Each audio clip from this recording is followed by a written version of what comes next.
మీరు ఇప్పుడు miss world పోటీలు కూడా పెట్టడానికి ప్రయత్నం చేస్తున్నారు. పోటీలు అదేనా? తెలుగులో నాకు వస్తలే పడది అధ్యక్ష. గతంలో ఫార్ములా ఈ కార్ రేస్ కూడా పెట్టాం అధ్యక్ష. ఫార్ములా ఈ కే రేస్ పెట్టాం. సరే, ప్రపంచం దృష్టి అంతా కూడా మనం ఆకర్షించగలిగినాం. చక్కగా నాకు కూడా మిత్రులు యూరోప్లో ఉన్నారు, యూఎస్లో ఉన్నారు, ఇతర దేశాల్లో ఉన్నారు, అందరూ కూడా ఆశ్చర్యపోయినారు.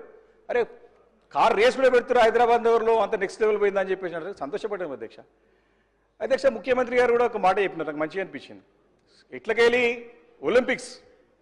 ఒలింపిక్స్ మన హైదరాబాద్లో పెట్టాలి 2032 అనుకుంటా. హైదరాబాద్లో ఇండియాలో పెట్టాలని లక్షల కోట్ల రూపాయలతో పెట్టాలని సంతోషం. అధ్యక్ష, ఫార్ములా ఈ కార్ రేస్లో 50 కోట్ల రూపాయలు ప్రభుత్వం నుంచి కంపెనీకి పోయినాయి. క్లారిటీ కంపెనీని ఒప్పుకుంటుండు, దాన్ని మళ్ళీ ఎక్స్టెన్షన్ చేయమని అడిగితే సరే ప్రభుత్వంకి ఇష్టం లేదో మరి ఏమైందో మరి ఎందుకు క్యాన్సిల్ చేసుకుందో తెలియదు.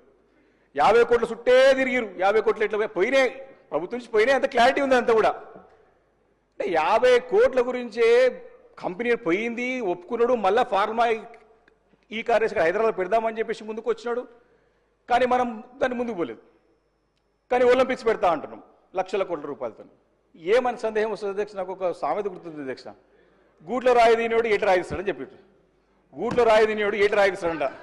అంటే నీకు ఫార్ములా కేసు పెట్టి నీకు చేతగా ఇప్పుడు ఒలింపిక్స్ ఎట్లా పెడతారు అధ్యక్ష? ఇట్లా 50 కోట్ల చుట్టూ తిరిగిన ఆయన లక్షల కోట్లు పెట్టి చేయగలుగుతాడా? సందేహం అధ్యక్ష, ఒక అనుమానం అధ్యక్ష.